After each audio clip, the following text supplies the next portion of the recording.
On va parler aujourd'hui de la fonction cube. La fonction cube fait partie des fonctions de référence pour nous. C'est-à-dire, ce sont des fonctions qu'on rencontre relativement souvent et pour lesquelles il est important de savoir calculer rapidement des images, de connaître leurs variations, leurs signes, et de se faire une représentation mentale rapide de leur représentation graphique. Donc, tout comme on a travaillé sur les fonctions affines, la fonction carré, et on va encore travailler sur d'autres, on va étudier cette nouvelle fonction, la fonction cube, pour laquelle il faut connaître certaines propriétés. Alors, la fonction cube, comme son nom l'indique, c'est la fonction qui est définie sur R par la formule f de x égale à x au cube.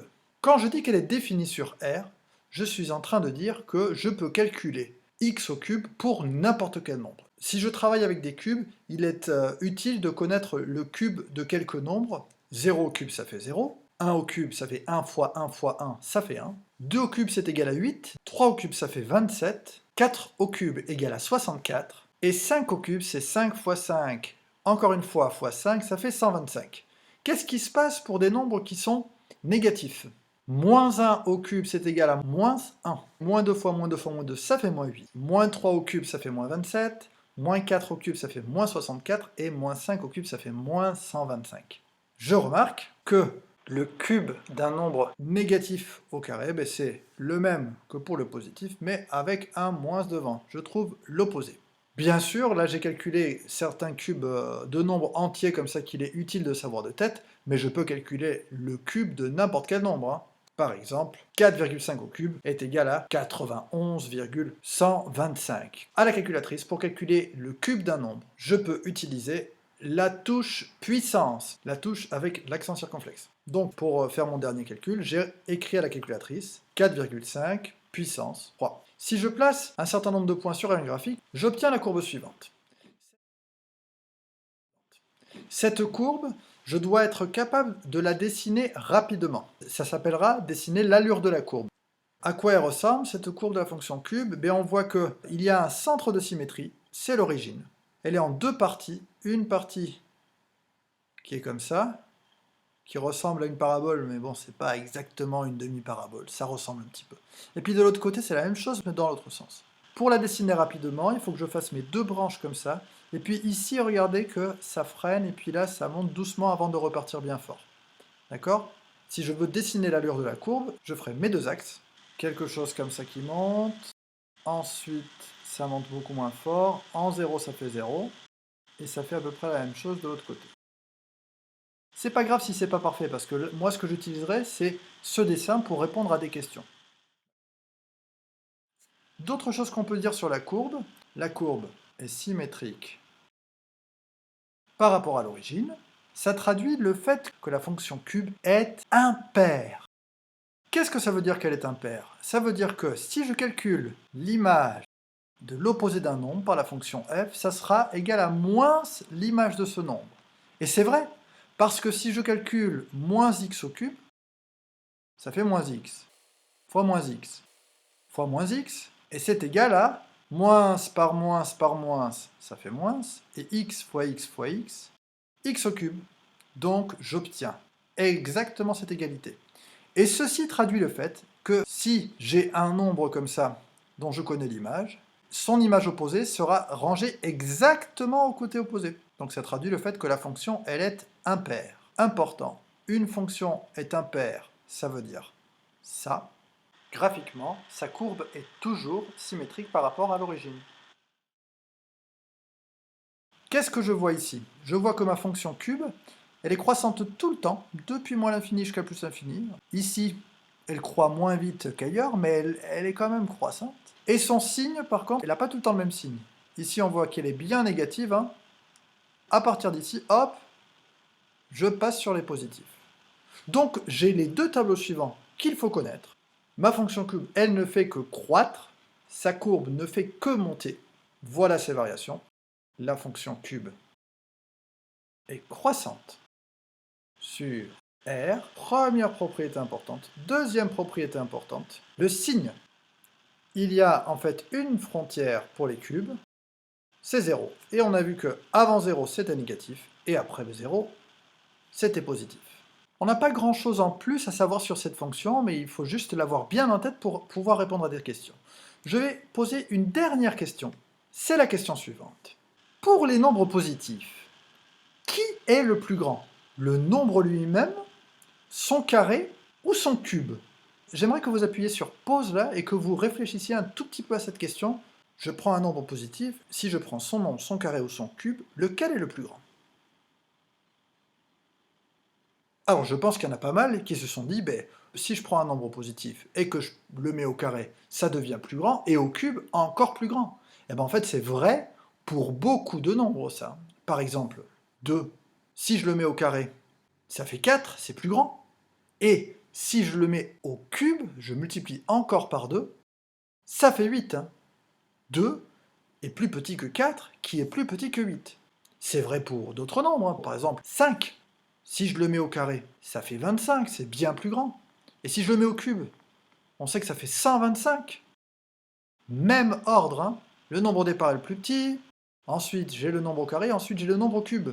Je suis sûr qu'il y en a parmi vous qui ont pensé à 1 ou à 0. 1 et 0 ont des statuts un peu différents, parce que 1 au cube, 1 au carré et 1, ça fait la même chose. Et pareil pour 0. 0, c'est la même chose que 0 au carré, et que 0 au cube. Donc, pour 0 et pour 1, le nombre, son carré et son cube sont les mêmes. Je félicite ceux qui ont pensé à des nombres compris entre 0 et 1. Et je suis sûr qu'il y en a qui ont pensé à des nombres entre 0 et 1. Par exemple, 0,5. Si je le passe au carré, ça fait 0,25. Ça devient plus petit. Et si je le passe au cube, ça fait 0,125. De plus en plus petit. 0,5 est donc plus grand que son carré, qui est encore plus grand que son cube. Et on peut en fait démontrer qu'on a deux familles de nombres. Les nombres qui sont compris entre 0 et 1, et les nombres qui sont plus grands que 1. Pour tous ceux qui sont compris entre 0 et 1, comme 0,5, eh bien passer au carré rend plus petit, et passer au cube rend encore plus petit. Le nombre sera plus grand que son carré, et encore plus grand que son cube. Et à partir de 1, pour lesquels j'ai égalité, l'ordre c'est le contraire, c'est-à-dire que passer au carré, ça rend plus grand, et passer au cube, encore plus grand. Par exemple 2 est plus petit que le carré de 2, qui est encore plus petit que le cube de 2. La propriété s'écrit comme ça, x est un nombre positif, donc il y a deux grandes familles de nombres. Si x il est vraiment strictement compris entre 0 et 1, alors x est plus grand que son carré, et encore plus grand que son cube. Le plus fort entre le nombre, le carré et le cube, c'est le nombre de départ.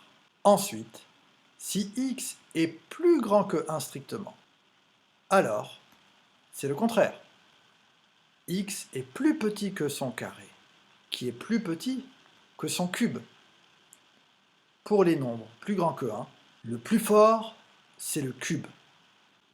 Graphiquement, voilà à quoi ça ressemble. X, on l'appelle aussi la fonction identité, elle est représentée en bleu ici, c'est une fonction affine. Ensuite en rouge, j'ai ma fonction carré. Et puis en vert, j'ai ma fonction cube. On voit bien que entre 0 et 1, la plus en haut, c'est la bleue, et la plus en bas, c'est la verte. Donc, le plus fort, c'est le nombre de départ, le moins fort, c'est le cube, entre 0 et 1. Mais par contre, à partir de 1, les choses changent. Celui qui croît le moins vite, donc qui reste le plus en bas, c'est celui qui est en bleu, donc x. Et celui qui croît le plus fort, qui explose comme ça, qui devient de plus en plus vite, c'est le cube. Le cube devient le plus fort. On va démontrer cette propriété parce que c'est pas long. Si x il est compris entre 0 et 1, qu'est-ce qui se passe si je multiplie tout par x? La première chose que je dis, c'est que x il est positif, donc ça ne change pas mon ordre. Et donc 0 fois x, ça fait 0, x fois x, ça fait x au carré, 1 fois x, ça fait x. Mais je sais que x, il est lui-même plus petit que 1. Donc je peux le réécrire ici. Forcément 0 sera plus petit que x au carré qui sera plus petit que x, mais en plus, x, je sais qu'il est plus petit que 1. Eh ben je n'ai qu'à refaire ça encore une fois. Je remultiplie par x, qui est positif, donc cela ne change rien à mon sens des inégalités. 0 fois x, ça fait 0. X au carré, que je remultiplie par x, ça fait x fois x fois x, x au cube. X qui multiplie x, ça fait x au carré. Et 1 qui multiplie x, ça fait x. Et j'ai donc le plus fort x, le moins fort x au cube. J'ai démontré ma première propriété. Pour démontrer la deuxième, ça va être exactement la même chose, sauf qu'au départ, qu'est-ce que j'ai? J'ai x qui est plus grand que 1. D'accord? Donc je multiplie par x, qui est positif. Donc qu'est-ce que j'ai? J'ai 1 fois x, ça fait x, et x fois x, ça fait x au carré. Mais je sais que x est plus grand que 1, donc je peux l'écrire ici. Et je remultiplie par x. Voilà pour cette démonstration. J'obtiens donc 1 fois x, ça fait x, qui est plus petit que x fois x, qui est x au carré, qui est plus petit que x au carré fois x, qui est x au cube. Et le cours de ce chapitre est fini. Qu'est-ce que je dois retenir? Quelques images par cœur. Le cube de 2, le cube de 3, de 4, de 5. Savoir tracer l'allure de la fonction cube. Concrètement, nous, on va l'utiliser pour résoudre des équations et des inéquations, exactement avec la même méthode qu'on a fait dans le cas général et avec la fonction carré, pour retenir, sans avoir à l'apprendre par cœur, les variations de la fonction cube, toujours croissante, ainsi que son signe. Il sera utile parfois de se rappeler de ce que ça veut dire que la fonction cube est impaire, au niveau des calculs et au niveau de sa représentation graphique, et on peut être amené à comparer un nombre, son carré et son cube. Bon travail!